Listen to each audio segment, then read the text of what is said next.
Bonjour à toutes et à tous, je suis Mickaël Trapenard, juriste et conseiller fiscal, et j'ai le plaisir de vous retrouver pour ce nouvel épisode de Tax Free. Si ce n'est pas déjà fait, je vous invite à aller consulter le disclaimer que vous trouverez dans l'onglet à propos de la chaîne. Comme à chaque fois, si en visionnant cette vidéo, il vous venait en tête un autre sujet de fiscalité ou bien une question complémentaire, eh bien n'hésitez pas à me laisser cette question en commentaire, j'en tiendrai compte pour la rédaction des sujets futurs. Et toujours aussi, si vous n'allez pas jusqu'à la fin de la vidéo, n'oubliez pas éventuellement de liker, de laisser justement ce type de commentaires, voilà, ça m'aide toujours pour le référencement. Dans la vidéo d'aujourd'hui, nous allons nous intéresser à un sujet qui justement m'a été demandé dans l'un des commentaires, à savoir donc l'application du régime du tax shelter pour les particuliers, à savoir en réalité donc le régime de la réduction d'impôt que l'on obtient lorsque l'on réalise des investissements dans certains types de sociétés.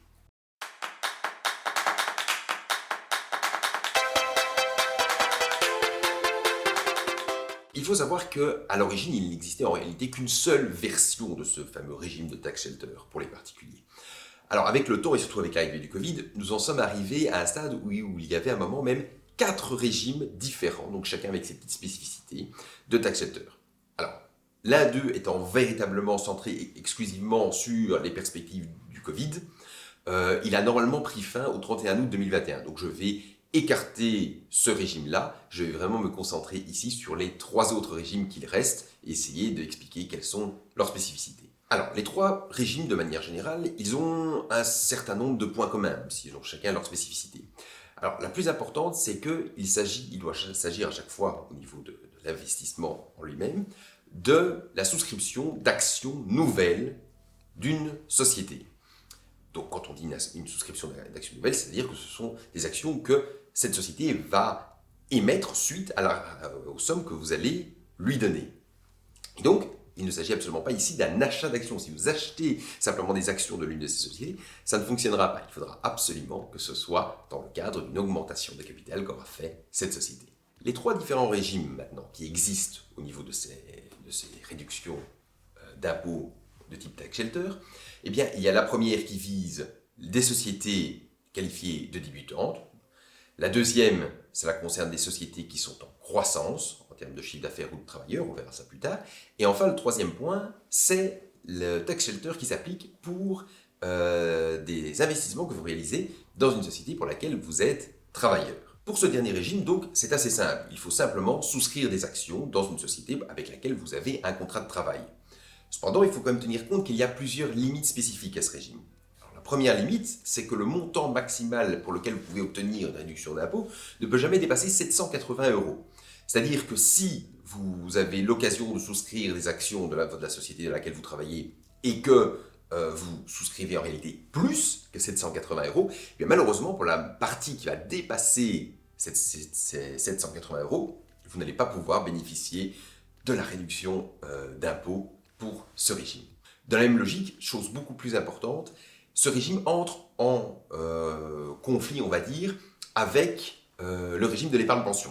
C'est-à-dire que si vous bénéficiez à la fois donc, de cette réduction d'impôt pour acquisition de souscription d'actions nouvelles de la société dans laquelle vous travaillez et qu'en plus vous faites des versements d'épargne-pension, donc les contrats qu'un certain nombre de Belges ont et qui actuellement, il existe 2 plafonds, mais le plafond de base est de 990 €. Si vous investissez, plutôt vous réalisez déjà des versements dans le cadre de cette épargne de pension, eh bien malheureusement, l'investissement que vous allez faire pour ce tax shelter dans une société dans laquelle vous travaillez, eh bien, ne pourra pas bénéficier de sa réduction d'impôt, car on ne peut pas bénéficier des 2 régimes à la fois. Ici, dans le cadre de ce régime, il faut savoir que la réduction d'impôt, elle s'élève à 30% du montant que vous aurez investi dans cette société. Au niveau maintenant des 2 autres régimes qu'il nous reste, il y a un certain nombre de points communs dans ces régimes. Alors, au niveau des points communs, il faut savoir que la société qui est visée par vos investissements, il est très important que pour que ce soit éligible, il faut absolument que, outre un certain nombre d'autres conditions, mais les principales étant que vous ne pouvez être ni dirigeant de cette société, c'est-à-dire que vous ne pouvez pas avoir un mandat d'administrateur dans cette société. Et ensuite, le deuxième point très important, c'est que vous ne pouvez pas, suite à l'acquisition de ces nouvelles actions, détenir plus de 30% du capital de cette société. On comprend bien ici que le but, c'est que l'investissement vise une société dans laquelle soit vous croyez ou qu'il s'agit éventuellement d'un proche dans laquelle vous voulez aider, mais ça ne peut jamais être un avantage pour la société qui vous sert, par exemple, pour l'exploitation de votre propre activité professionnelle.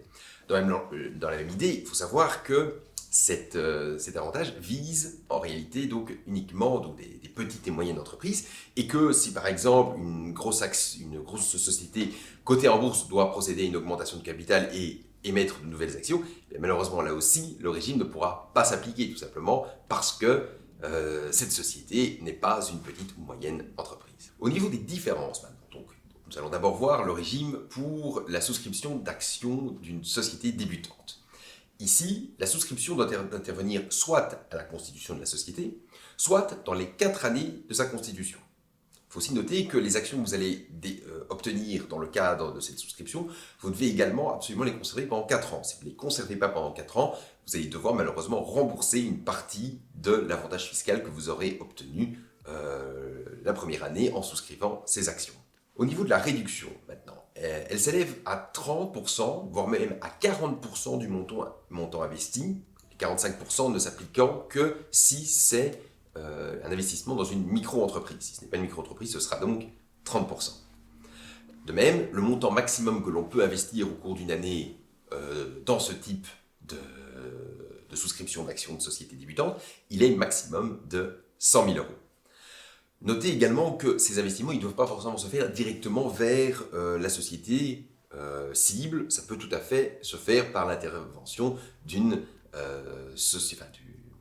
plateforme de crowdfunding sur laquelle vous versez effectivement des montants, et puis la plateforme se charge de trouver des sociétés candidates pour pouvoir bénéficier de ces souscriptions d'actions.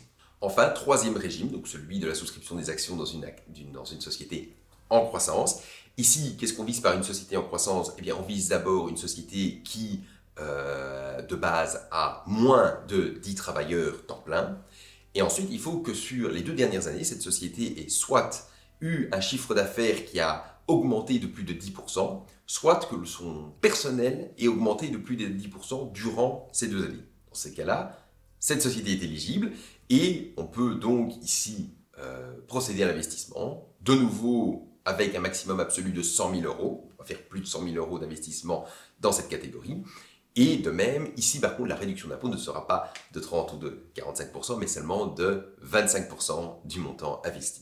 De même, on retrouve également ici l'obligation de conserver ces actions durant les 4 années pour pouvoir conserver le bénéfice de cette réduction d'impôt.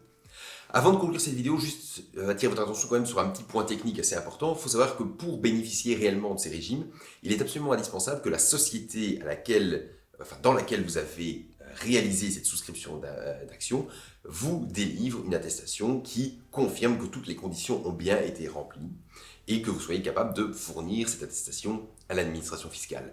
Donc, prenez garde et surtout, mettez-vous bien d'accord lorsque vous procédez à cette souscription avec la société cible, qu'elle sera bien à même de vous délivrer l'attestation pour que vous puissiez bénéficier de cette réduction d'impôt.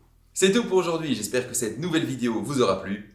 Si c'est le cas, eh bien n'hésitez pas à laisser un pouce bleu, un petit commentaire, à partager la vidéo, voire même à vous abonner à la chaîne. Si vous avez des questions plus spécifiques sur la matière que nous avons vue aujourd'hui, eh bien je vous invite à prendre contact avec un professionnel du chiffre qui pourra vous en dire plus. Et moi je vous dis à bientôt pour un nouvel épisode de Tax Free.